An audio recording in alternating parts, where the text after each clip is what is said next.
Eh copain, pourquoi tu parles jamais de Mélenchon dans tes vidéos? Mais de quoi tu me parles, toi? Est-ce qu'il parle de moi, lui, déjà? Eh non. Eh bah pourtant on est tous les deux comédiens. Alors c'est quoi qu'il soit déjà content que je parle pas plus de lui, celui-là. Et bonjour tristesse. Vous êtes bien dans le pays où François Fillon nous prouve qu'il n'y a pas de vice de pub, certainement pas qu'il n'y a pas de fils de pute.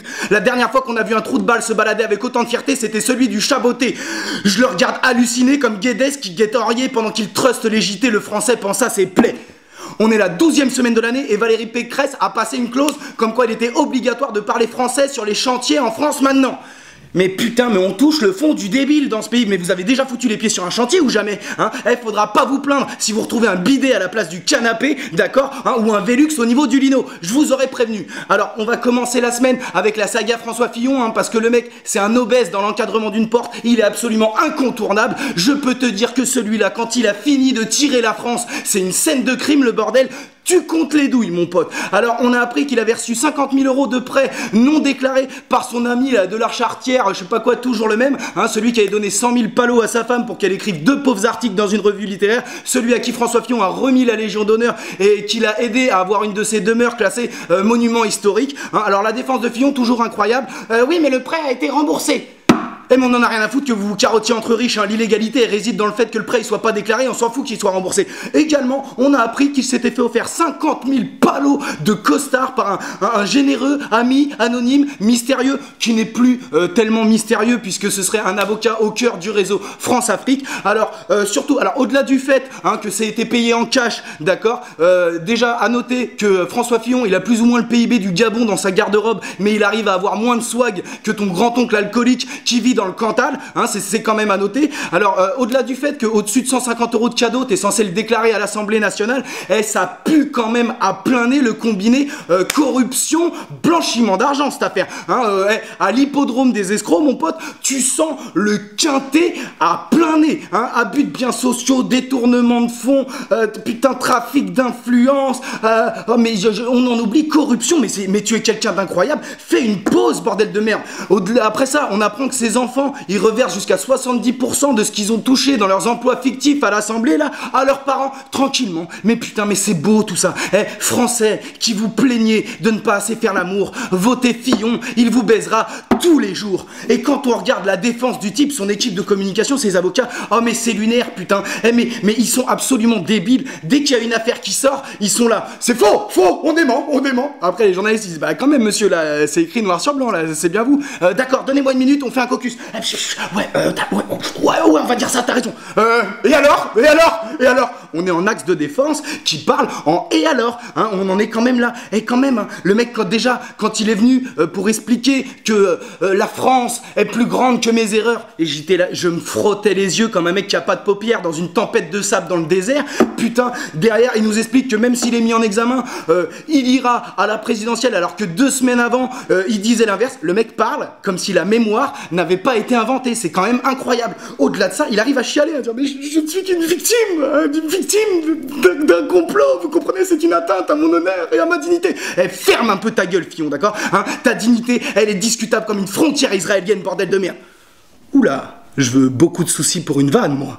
Putain, François Fillon, vous savez quoi, même quand il parle, il ne se croit pas lui-même, le type, on dirait Jean-Marie Bigard qui présente la messe. Putain, il était là au JT de Delahousse, il en a plus rien à foutre de rien, hein, il s'en fout comme un mort, le mec. Il était là en mode Le Pen, non, c'est un complot. Il disait, on a annoncé dans les médias français que ma femme s'était suicidée à la télévision française. Mais faux, archi faux, j'étais là devant ma télé, mais il pète complètement un boulard. Et de toute manière, mais qui peut croire que ta femme puisse se suicider? Écoute, quand on en est rendu hein, à épouser François Fillon, c'est que clairement le concept du suicide ne t'intéresse pas. Hein. Je préfère te le dire, mon copain. Alors personne ne peut croire que ta femme va aller se suicider. Putain, il répète 3 fois quand même pendant son interview. Mais je suis pas autiste.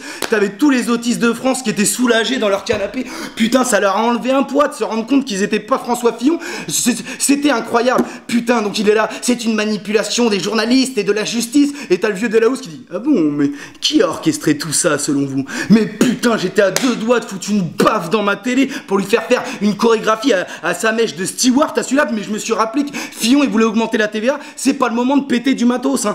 Putain, et c'est quand même incroyable. Bon, TVA qui est le prélèvement le plus injuste de France, hein. Il dit, les pauvres peuvent moduler leur consommation, les gens peuvent moduler leur consommation. Hein, toi qui vis avec 1200 € par mois, pour toi, hein, module ta consommation, achète moins de pâtes, putain, c'est quoi ton problème avec les pâtes et le riz? Arrête avec ça. Et il y a quand même, et ça c'est quand même ce qui me touche le plus, il est encore à 20% d'intention de vote. Les gens sont cons comme un balai qui a la tête cassée. Alors, je comprends qu'il ait pas envie de s'arrêter, mais quand tu vois ça, quand tu vois que tu peux faire autant de conneries sans que ça ait aucun impact, putain, mais ça doit te motiver même. Mais vous avez quoi dans le crâne, putain? Il y a un singe qui joue des claquettes dans votre cerveau. C'est quoi les lecteurs types de François Fillon? C'est un mec qui court après son pickpocket pour lui indiquer qu'il a aussi une poche intérieure. Je comprends pas. Il est en roue libre, François Fillon. Demain, va y avoir une sextape pédophile de lui qui va sortir. Il va juste dire, et alors, il y a quoi? Ouais, j'ai une sextape pédophile. Il y a quoi?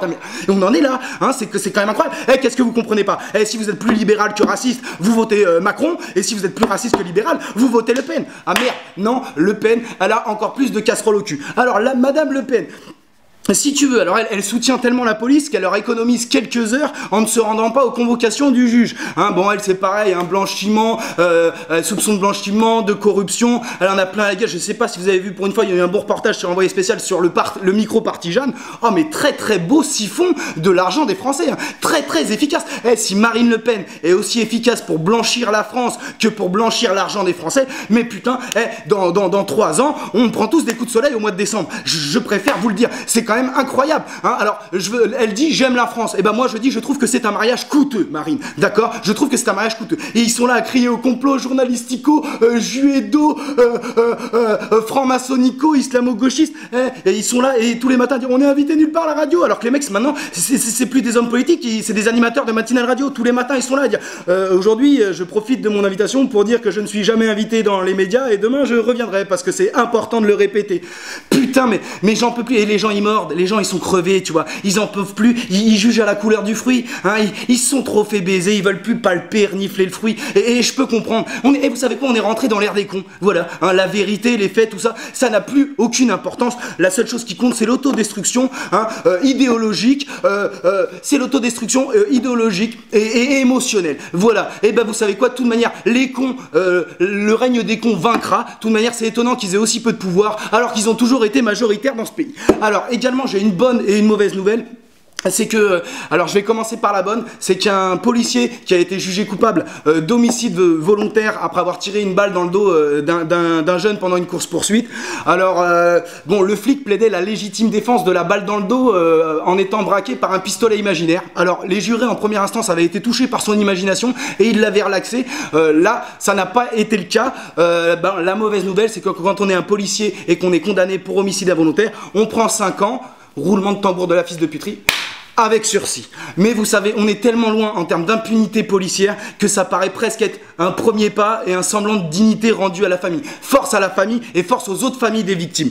Alors enfin, donc à Grasse, il y a un jeune homme de 17 ans qui est arrivé armé jusqu'aux dents et qui a tiré un peu partout. Il y a eu 3 blessés. Alors apparemment c'était du plomb, hein. C'est quand même incroyable, donc rassurez-vous, hein, il a été établi qu'il était fou dans l'heure suivant ses actes. C'est quand même incroyable la propension qu'ont les médias à réussir à rendre fou dans l'heure qui suit les tireurs blancs, hein. C'est quand même incroyable. Alors BFM TV carrément ils ont dit l'acte fou d'un jeune homme fragile. Oh bah, et j'ai été à 2 doigts de créer une cagnotte litchi pour soutenir la famille, moi, putain. On crie à l'islamophobie, mais si ça se trouve, les Arabes sont juste immunisés contre la folie, point barre. Peut-être que vous êtes juste parano, en somme. Hein. Alors, vous savez quoi? Le FN et les gens d'extrême droite continuent à faire croire que le seul terrorisme contemporain, il est islamiste, d'accord? Continuez à créer du mythe autour du grand emplacement, à créer du mythe autour d'un pseudo-envahisseur contre lequel il faudrait lutter. Vous savez quoi? Vous allez en créer des monstres, d'accord? Parce que les monstres, c'est des gens qui se sont laissés manipuler par du mythe. Alors on va finir par des big ups. Il y avait beaucoup trop de big ups cette semaine. Alors déjà, alors il y a un mec, avant de tenter d'assassiner sa mère, il a passé un coup de fil à la radio pour poser des questions d'héritage. Fino, il fait les choses dans l'ordre, c'est déjà pas mal. Également au Mexique, il y a la famille d'un kidnappé qui a kidnappé la famille du kidnappeur. Ah bah voilà, c'est ça, là-bas ça blague pas. Hein. C'est pas la banlieue parisienne, je préfère te le dire mon copain. Également, il y a un mec, il a tiré sur son fils de 14 ans en disant que c'était pour le calmer et il a dit « Madame la juge, je ne voulais pas tuer mon fils, je n'en ai qu'un seul ». Argument imparable, et il a bien raison. Et enfin, il y a un poivreau, il a voulu braquer son bistrot habituel, et il est arrivé avec un couteau pour braquer la caisse, et les gens ils disent, mais on te reconnaît, mais c'est JC, oh, putain. Oh, il s'est fait cramer comme un con. On va finir avec 2 citations de Blaise Pascal. Première citation, la justice sans la force est impuissante, la force sans la justice est tyrannique, et ne pouvant fortifier la justice, on a justifié la force. Ça s'applique aux politiques comme à l'impunité judiciaire, si t'écoutes bien. Et bonne semaine de merde, mon copain.